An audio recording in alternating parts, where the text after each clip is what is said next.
Yo everyone, thanks for joining me once again for Larry's full card betting guide. This weekend we have UFC Fight Night Blanchfield vs Barber to watch, and I am keen to go through some of my own bets and ideas for betting opportunities for the card. Sorry for the later upload than usual though, I'm just starting some new work, so I'm changing around my schedule a little bit. But anyways, I'll be going through absolutely everything in this betting guide, from who I pick to win each fight, my own strong favorites and solid underdogs for the card, my favorite lock of the card and underdog lock of the card, and to finish off, I will walk you guys through all my own personal bets just so you can see what I've decided to do with all my research I've put into this card. As always, timestamps are in the description and the comment section below if you guys want to skip to anything in particular. So without further ado, let's jump into it. What you're looking at here are the lists of favorites and underdogs for the entire card, and like I always say, this is just to show you guys who I actually ended up picking to win on this card and how many of those picks were underdogs and favorites on the card. If you haven't come here for my full card predictions and breakdown video for this card, where I talk in detail about all my reasoning for all my fighter picks, please go and check that video out if you want some additional information on why I made the picks that I've made. And if you have come from that video, thank you guys for supporting the channel and watching both of the videos. I will now highlight in green who my picks were for this card, and as you can see, I've chosen majority favorites on this card this time, but honestly, a lot of the fights on this card are pretty close. I could see a lot of arguments for many underdogs on the card to win their fights, and a lot of arguments for people to pick a lot of underdogs on this card, so it is a pretty interesting one in terms of betting on it.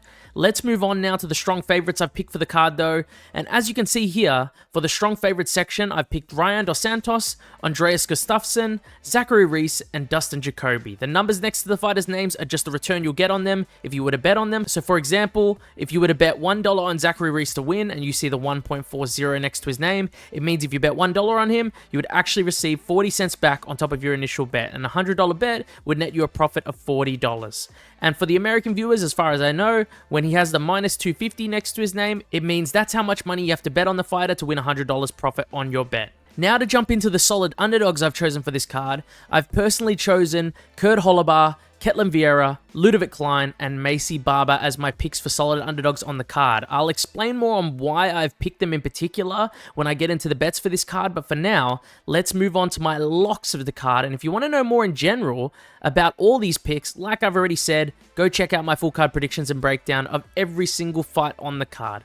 I'll put a link to it somewhere here. It's probably somewhere on the video if you want to click on it. In regard to the locks of the card for the favorites, I have ended up choosing Dustin Jacoby as my favorite lock of the card. A lot of fights on this card are pretty close, so it's hard to really nail down any particular lock of the card, but I do think that Jacoby should be able to piece up Bruno Lopez on the feet for the majority, if not the entire fight. I really do think he's that much better in the striking than Bruno, but that'll have to be confirmed come fight night. I think he should be able to stuff the takedowns and keep this on the feet. Let's now move on to the underdog lock of the card now, and like I already said, it's sort of hard to pick anyone since a lot of these fights are very close, but I do really think that Kurt Holobar is as solid of an underdog as you can get on this card. He should have the advantage in the striking by a good margin, and he's not terrible when it comes to the BJJ and scrambling. I do worry about potentially him being controlled on bottom position for a couple rounds of this fight, but I don't really think that's a super likely outcome. I really do think he should be able to out-scramble that, try to get out of those positions there, and be able to stay on the feet in this fight. Let's move on now to my personal bets I have on this card, and here they all are, my current personal bets I have on the card, so you guys can check them all out here. There are many different types of bets scattered throughout here. I've actually split them up for you guys. I've started doing this to make it a little bit easier for everyone to see, so I'll run you guys through all of them right now. But if you do watch the videos regularly, guys, you've probably noticed something already, and that is there is no hidden bet this week, which is the subscribers bet of the week. This week there was no bet, but it wasn't because no one wrote down any bets in the comments. I'm actually going to highlight this person here, who I appreciate writing a nice comment, putting their bets in as well. And you can see they actually put two bets down. They put both Medeiros and Co. money line here, and both Medeiros and Co. pulled out of their fights, which is just insanely unfortunate, especially since I had planned to put both guys in bets like this person here, but I had to scrap that idea completely. So I just wanted to highlight this person here. Thanks for putting in your bet. Come back next week, write some bets down in the comment section of my next prediction video, and hopefully no one pulls out again next week. I'll finally jump into reading the bets though now, guys. Let's start with all the specific props. I've got Zachary Reese by KO, Andreas Gustafsson by KO, Alan Nascimento by sub, and to finish off, I have Ryan Dos Santos, Alice Ardelin, plus Matthias Gamrot, Ludovic Klein to both go the distance. The finish bets are pretty self-explanatory, but the parlay to go the distance here is something I do believe happens a good chunk of the time. Dos Santos should win. She isn't a big finisher, and I can definitely see Gamrot controlling Klein for the majority of this fight with his wrestling. That's pretty much it for those bets. Now to move over to the main bets on the right side of the screen. Starting off with the underdog lock of the card though, I do have a unit on Kurt Holobar. I've already explained a bit on why that is. I think he's going to be the cleanest striker in this fight overall, and I'm banking on his BJJ and scramble ability to not have him be controlled on the ground in this fight, keep it standing, and win on damage. I also have a bet on Macy Barber to get it done here, and I'm not going to lie to you guys. All week, I've been replying to people, seeing others disagree with this pick, which is 100% fine, by the way. I'm never going to get mad at anyone for disagreeing with a pick I have. I'm never going to stop anyone from having any sort of opinion on fights or just opinions in general.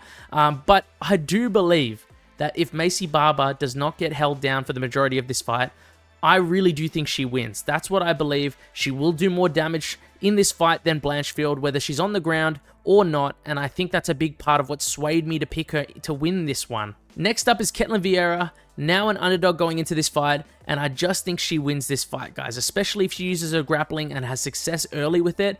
I don't even think it will be that much of a struggle in that case, which might be a bit of a hot take there. Macy Chasson has showed that she can do damage and is solid overall with her strikes, but I don't see a really big it factor for me to just want to jump on the train to pick her here. Dustin Jacoby is next, and I've picked him to win here. I have chucked a unit and a half on him. I don't need to explain much more on why, since I did already explain it all in the favorite lock of the card section of the video. And now the last bet for this week is a very different one. As you guys know, if you watch the videos regularly, I normally always have a confident picks list parlay or bet as my end to the bet guide.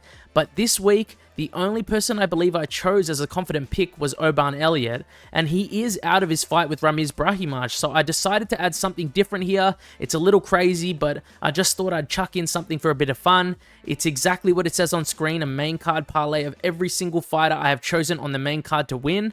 I will tell you guys the names of everyone in this parlay right now.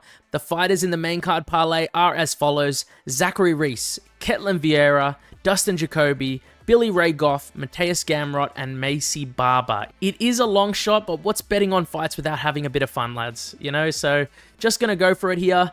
Anyways, guys, that's it for Larry's full card betting guide for UFC Fight Night Blanchfield vs. Barber. If you guys like the videos and want to see more of it, please let me know in the comments below, and make sure you like the video, of course. Also, if you have any genuine questions about things regarding the UFC or video ideas you'd like to see from me, feel free to let me know in the comment section below. Thanks for watching, and see you guys next time.